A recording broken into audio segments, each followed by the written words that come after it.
True life is not fellowship. It's discipleship. It's not living. It's life. It's not religion. It's kingdom.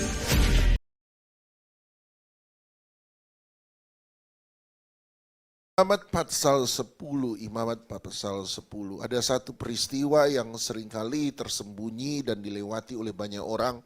Sebab peristiwa ini adalah peristiwa yang cukup aneh sebenarnya. Tetapi dalam Imamat pasal 10 mulai dari ayat yang ke-12, Imamat pasal 10 mulai dari ayat yang ke-12 sampai ayat yang ke-20, Anda akan menemukan sebuah peristiwa yang menarik tadi. Imamat pasal 10 ayat 12, Alkitab berkata, kemudian berkatalah Musa kepada Harun dan kepada Eleazar dan Itamar. Anak-anak Harun yang tersisa itu, kenapa disebut tinggal itu atau tersisa itu? Sebab kalau Anda mundur beberapa ayat ke belakang, maka Anda akan menemukan bahwa Harun sebenarnya punya 4 orang anak, yaitu Nadab, Abihu, Itamar, dan Eleazar. 2 anak yang pertama itu meninggal di Imamat pasal 10.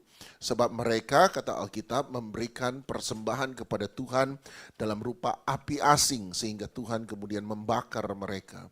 Jadi yang tersisa dari 4 anak Harun adalah Eleazar dan Itamar.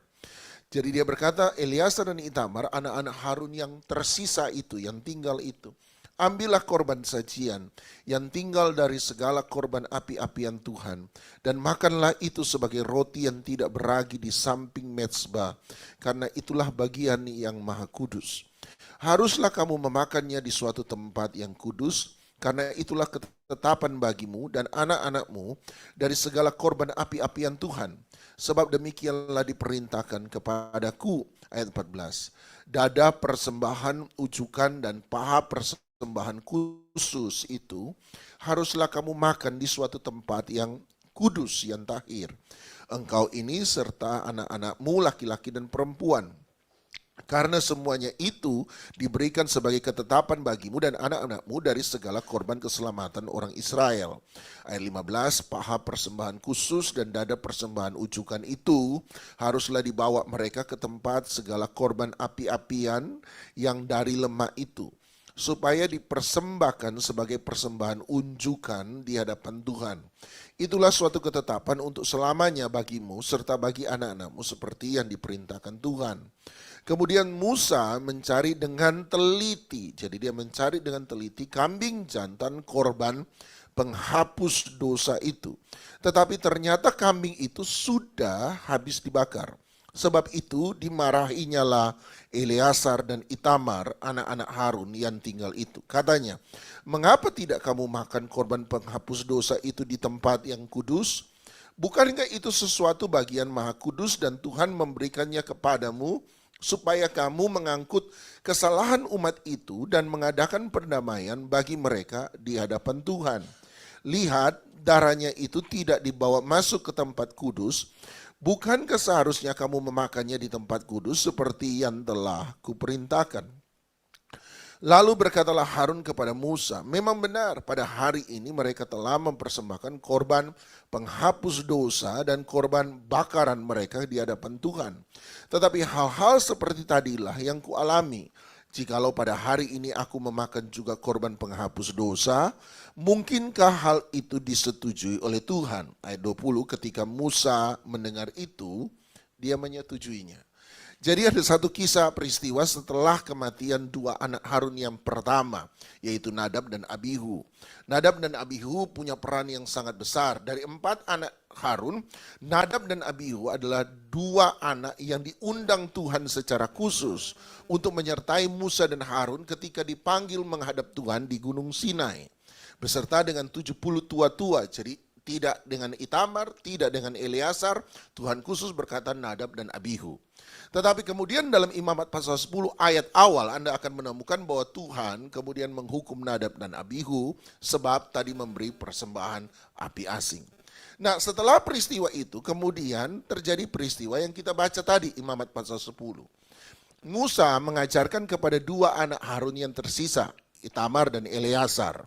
Tuhan berkata, Musa berkata, kamu kalau memberi korban penghapus dosa. Jadi ada 3 korban utama, ada 5 korban. Kalau Anda baca Imamat, kitab Imamat adalah kitab yang paling membuat orang ngantuk. Saya takut ini yang baru pulang ini ngantuk. Jadi secara cepat, dari 5 korban, 3 korban wajib. Ada 3 korban wajib dan 2 korban sukarela. Jadi ada 3 korban wajib. Kenapa wajib? Sebab kalau seseorang berbuat dosa, maka dia harus mempersembahkan 3 korban wajib ini. Nomor 1 adalah korban bakaran. Atau yang disebut olah, O-L-A-H, olah. Yang kedua adalah korban perdamaian atau yang disebut shelamim. Kata shelam di situ berasal dari kata shalom, korban perdamaian, makanya gampang dihafal. Dan yang ketiga adalah korban yang disebut korban penghapus dosa atau yang disebut katat. Katat gampang dihafal bagi kami sebab kata dosa dalam bahasa Ibrani itu menggunakan kata kata. Jadi cuma tambah T di belakang. Jadi kata, jadi katat, korban penghapus dosa. Nah, ada perbedaan mendasar dari 3 korban ini. Tetapi saya hanya akan membawa Anda supaya tidak berlanjut-lanjut. Saya takut saya jadi imamat yang mencerita pada Anda dan Anda ketiduran. Tapi saya mau bilang 2 korban ini saja. Antara korban, sebab itu kemudian disebut oleh Musa pada ayat 17. Perbedaan utama 2 korban ini, korban penghapus dosa dan korban bakaran. Nah, perbedaan utama antara 2 korban ini adalah korban bakaran itu dibakar habis. Semua dagingnya, tulangnya, lemaknya dibakar habis. Itu dibakar habis, makanya disebut korban bakaran. Kalau Tuhan menerimanya, maka asap itu akan naik lurus ke atas. Makanya kata olah dalam bahasa Ibrani berarti naik lurus ke atas. Itu artinya olah. Olah berarti korban yang naik lurus ke atas. Kisah waktu saya masih kecil, waktu saya masih anak sekolah minggu, diajar oleh guru tentang cerita Kain dan Habel. Anda masih ingat? Jadi Kain mempersembahkan korban sajian sebab tidak berbau darah. Tapi itu korban sajian, jadi berupa sayuran, buah-buahan. Sementara Habel mempersembahkan korban bakaran. Dan waktu dibakar, guru sekolah minggu saya berkata, Tuhan menerima persembahan Habel dan menolak persembahan Kain. Nah, anak sekolah minggu kita tanya dong, dari mana Bu Guru tahu persembahan Habel diterima, persembahan Kain itu tidak diterima? Oh gampang, guru sekolah minggu saya jawab, waktu Habel kasih korban persembahan, asapnya lurus ke atas. Kalau Kain, waktu ke atas miring. Jadi Kain naiknya miring gitu. Oh berarti Tuhan gak mau persembahannya Kain. Sebab asapnya miring gitu ya. Itulah arti kata olah. Olah berarti korban bakaran yang asapnya itu lurus ke atas. Nah waktu dibilang lurus ke atas itu korban bakaran. Dibakar sepenuhnya, habis dan asapnya akan naik lurus ke atas. Bagaimana dengan korban penghapus dosa, katat? Katat perbedaan dengan olah adalah katat itu yang dibakar hanyalah lemak dan jerohannya. Sebab Alkitab berkata itulah bagian yang terbaik. Nah Tuhan tahu pilih yang terbaik. Haleluya. Kita selalu suka yang terbaik. Makanya lemak dan jerohan kita hantam semua gitu ya. Sebab kita tahu this is the best gitu ya. Tuhan bilang yang terbaik. Sementara dagingnya kemudian diberikan kepada para imam. Untuk apa? Untuk dimakan. Kenapa para imam memakannya? Ini konsepnya. Konsepnya adalah kembali ke Kejadian pasal 3. Tuhan berkata kepada Adam, buah pohon ini tidak boleh kamu makan. Kenapa? Sebab itu kudus, itu punyanya Tuhan, buah pohon pengetahuan yang baik dan yang jahat. Oleh tetap itu, manusia ketika jatuh dalam dosa, mereka mengambil buah yang seharusnya tidak boleh dimakan. Sebab itu punyanya Tuhan. Itu punyanya Tuhan.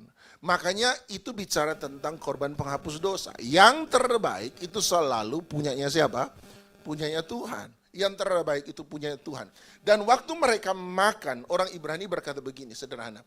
Bagaimana cara kita membayar ulang hutang kita kepada Tuhan?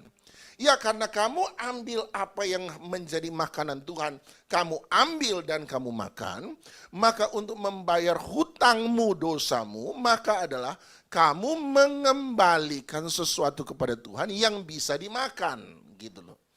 Jadi karena kamu berdosa, karena kamu mengambil sesuatu yang menjadi bagian Tuhan untuk kamu makan, sekarang untuk bayar lunas, ya kasih sesuatu yang bisa Tuhan makan.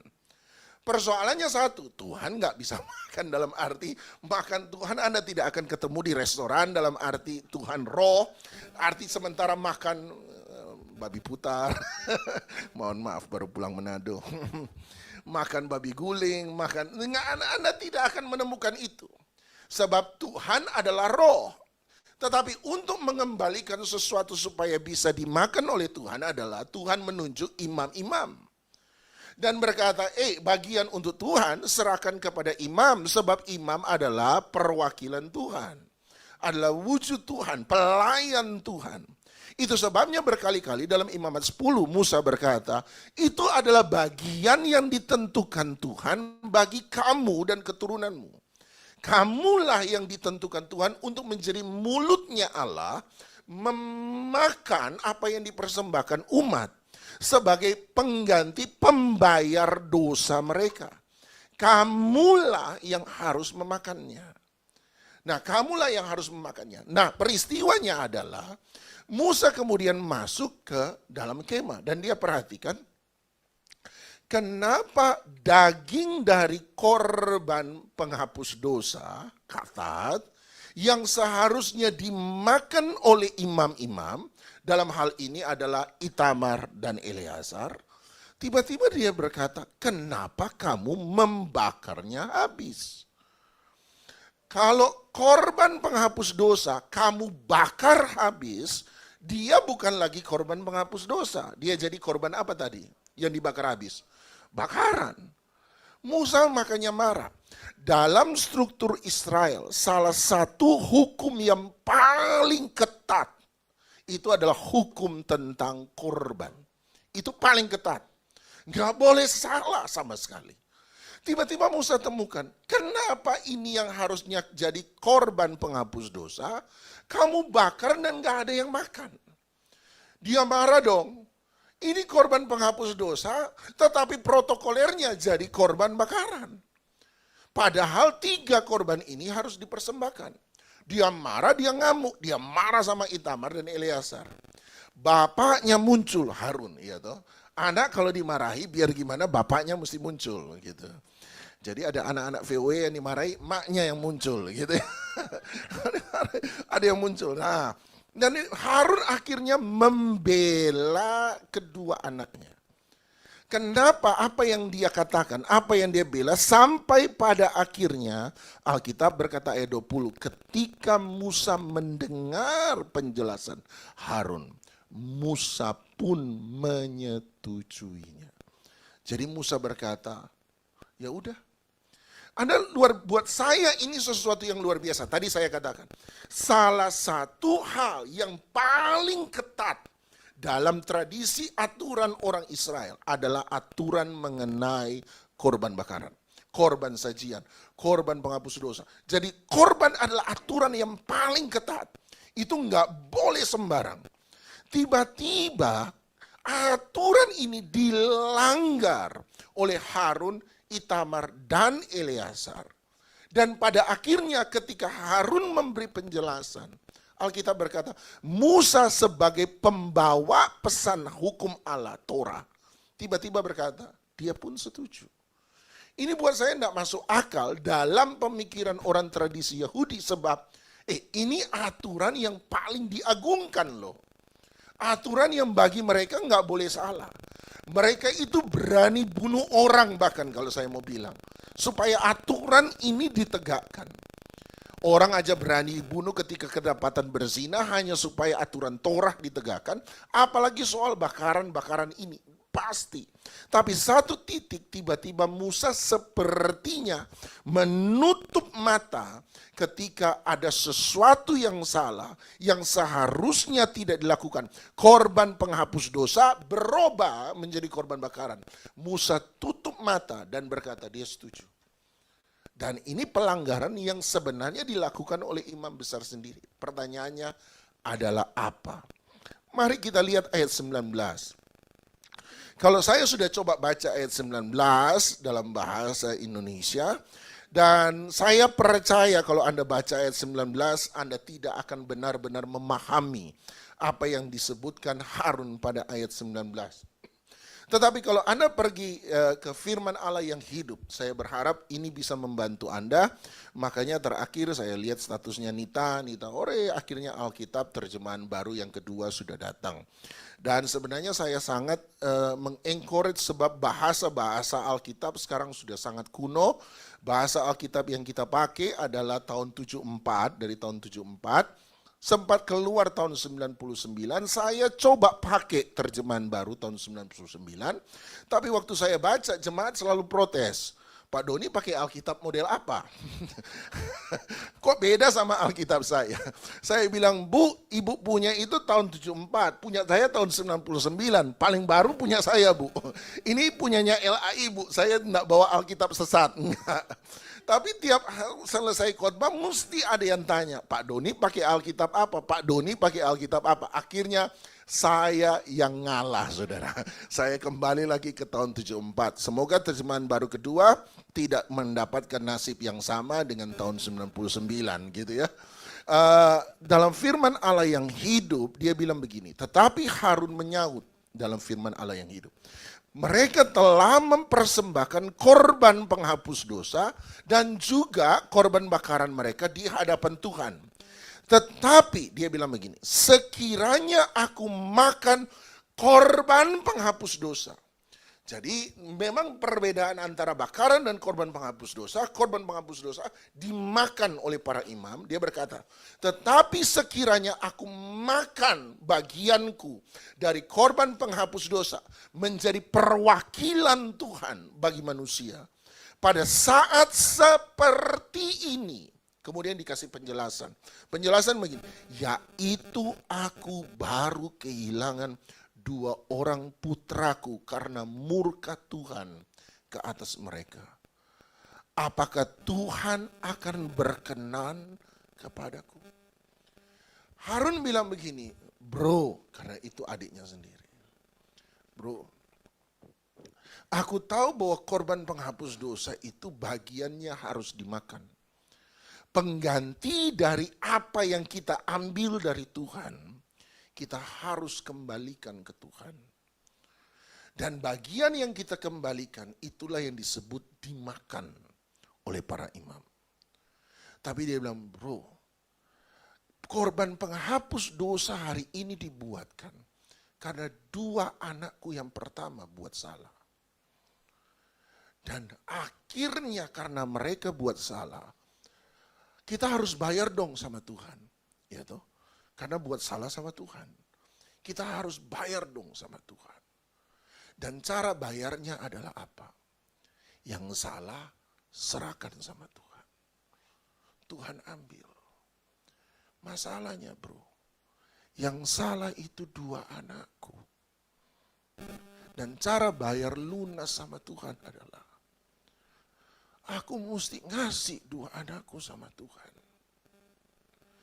Jadi waktu aku makan daging dari korban penghapus dosa, itu seperti makan nyawa anak sendiri. Aku gak bisa. Imam besar. Perwakilan Tuhan. Tapi seperti lagu zaman dulu berkata, manusia, kita juga manusia. Pendeta juga manusia, kira-kira gitu. Saya juga manusia. Mana tega sih Bapak makan bagian dari korban penghapus dosa dengan ingatan ini. Ini dosa anakmu. Dan korban ini adalah perwakilan menyerahkan 2 nyawa anakmu di tangan Tuhan. Bro, gak bisa aku. Tak bisa. Biar imam besar, ilahi. tapi aku juga manusia. Dan dia berkata begini, masa Tuhan tidak setuju kalau aku tidak makan makanan ini? Dengan kata lain dia bilang, masa Tuhan tidak ngerti gimana hati seorang bapak harus makan korban sebagai perwakilan menyerahkan dua anak yang dia cintai kepada Tuhan. Dan Alkitab berkata, ketika Musa mendengar itu, Musa pun setuju. Hari itu Harun menunjukkan satu hal, bahwa di balik sebuah sistem rohani yang begitu kuat, ada manusia di balik itu semua.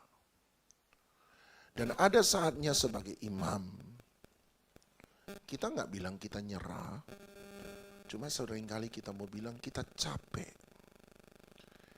Kita capek, kita butuh istirahat. Ada saatnya kita sendiri hancur dan kita butuh dihibur, bukan menghibur orang. Dan dia bilang, ini loh sisi manusianya seorang imam. Saya masih ingat waktu papa saya meninggal. Mama saya, Jason saya yang lalu aja, sama. Mama saya ulang tahun, siapa yang khotbah? Doni saja. Saya bilang, saya lah anak. Anak kok disuruh khotbahin orang tua gimana? Itu peristiwa bukan cuma itu. Waktu papa saya meninggal, mau tahu siapa yang mama saya suruh khotbah? Doni yang khotbah.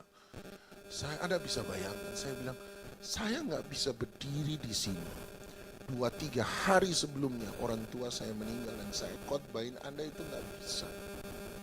Nggak bisa. Ya rohani Pak, rohani, betul rohani. Tapi saya juga manusia loh. Saya butuh nangis loh. Saya butuh dihibur loh. Saya butuh dikuatkan loh. Ada saatnya saya kuat, saya kuatkan Anda. Tapi tolong permisi, ada saatnya saya lemah, tolong kuatkan saya. Manusia. Dan Alkitab berkata, Musa setuju. Musa setuju. Waktu saya merenungkan ini, saya ingat hukum yang terutama. Berarti bagi saya hukum terutama disebut terutama. Sebab hukum tertinggi dari semua hukum yang Tuhan letakkan ada pada hukum yang terutama. Seandainya ada hukum-hukum lainnya yang bertentangan dengan hukum yang terutama, maka hukum yang terutamalah yang harus menang di antara semua hukum yang lain. Dan apa hukum yang terutama? Kasihilah Tuhan. Tapi yang kedua adalah kasihilah sesama manusia. Itu yang tadi saya katakan. Bagi orang Israel, hukum tentang kurban ini nggak boleh diutaati. Tetapi ada hukum yang lebih utama daripada sekedar liturgi korban. Saya tidak bicara tentang pengorbanan Kristus. Saya bicara tentang liturgi korban. Dan ketika liturgi korban memaksa seorang imam besar, dan bukan sembarang imam besar pertama orang Israel. Di mana dia harus memakan, satu tanda dia menyerahkan dua anaknya sendiri dengan rela. Tapi Harun berkata, enggak bisa. Enggak bisa. Dua anak kebanggaanku ini. Waktu Tuhan hukum, Alkitab berkata, Harun hanya bisa berdiam diri. Dia nggak ngomong apa-apa. Saya percaya hari itu dia meneteskan air mata. Hal pertama yang dikatakan Harun ketika dia berjumpa dengan Musa hari itu, bro, gimana mungkin aku bisa makan sesuatu yang menjadi bagian dari menyerahkan dua anakku kepada Tuhan. Saya tahu mereka salah. Saya tahu secara hukum mereka harus diambil. Tapi tolong mengerti hati saya juga sebagai seorang ayah. Aku nggak bisa. Dan dia bilang nggak bisa. Dan hari itu Musa sebagai pembawa hukum setuju. Artinya Musa mengerti bahwa hukum yang terutama adalah mengasihi Tuhan. Dan wujud dari mengasihi Tuhan adalah peduli pada orang lain. Kekudusan dan kepedulian menurut saya berhubungan. Kita akan mudah bicara soal kekudusan ketika kita menjadi makin peduli pada orang lain. Dan setiap kali kita bicara tentang kepedulian kepada seseorang, justru setiap kasih kita kepada manusia atas nama Tuhan, itu membuat hidup kita makin kudus di hadapan Tuhan. Jalan kekudusan menurut saya adalah kasih. Jalan kekudusan adalah kasih. Semakin Anda mengasihi orang, semakin Anda dibawa kudus. Makanya 2 Petrus pasal 1, saya tutup dengan ini. Mari teman-teman, Pak Sam, Bu Gledi, duta kerajaanmu, semoga bisa. Selesai. 2 Petrus 1 ayat 5, Petrus bilang begini, inilah tingkat kedewasaan iman. Mau tahu iman yang sempurna? Dia berkata, justru karena kamu harus dengan sungguh-sungguh berusaha untuk menambahkan kepada apa? Imanmu kebajikan. Jadi iman harus bertumbuh menjadi kebajikan. Dan kepada kebajikan, pengetahuan. Dan kepada pengetahuan, penguasaan diri. Kepada penguasaan diri, ketekunan. Dan kepada ketekunan, kesalehan. Dan kepada kesalehan, kasih kepada saudara-saudara. Dan kasih akan saudara-saudara kepada kasih akan semua orang. Apa itu kedewasaan iman? Apa itu kesempurnaan iman? Sederhana. Iman bertumbuh sedemikian rupa. Tambahkan pada kebajikan, tambahkan pada kesetiaan, ketekunan, tambahkan pada semua itu. Tambahkan sampai pada akhirnya apa? Paling puncaknya iman adalah apa? Kasih akan semua orang. Kekudusan dan kepedulian berjalan bersama-sama. Kita akan mudah bicara kekudusan ketika kita memperbesar kepedulian. Kita akan mudah bicara tentang kepedulian ketika kita memperbesar kekudusan. Sebab hukum yang terutama adalah kasih. Hukum terutama kasih. Jalan kekudusan adalah jalan kasih. Belajar mengasihi seperti Tuhan mengasihi. Dan hari itu Musa ketika mendengar apa yang Harun katakan. Dan saya percaya bukan hanya mendengar, tapi dia melihat Harun meneteskan air mata. Sebab itu kalimat pertama Harun setelah dia kehilangan 2 orang anaknya. Dia berkata, bagaimana mungkin aku bisa menyelenggarakan semua upacara liturgi kurban ini. Seperti 2 anakku, kami tidak tega memakannya. Hari itu mereka mungkin berdiri di depan api yang sementara menyala-nyala di mezbah. Mereka pilih makan atau tidak makan, makan atau tidak makan, makan atau tidak makan. Semakin api itu menyala, pada satu titik mereka serahkan itu daging. Dan mereka bertiga hari itu menangis. Dan berkata, Tuhan kami tidak bisa memakan. Sebab kami lemah hari ini. Kami tidak bisa makan apa yang menjadi bagian dari 2 saudara kami yang meninggal hari itu. Kami tidak bisa. Dan hari itu Tuhan tidak ngomong apa-apa. Bukan cuma Musa yang mengerti, tapi saya percaya Tuhan pun mengerti.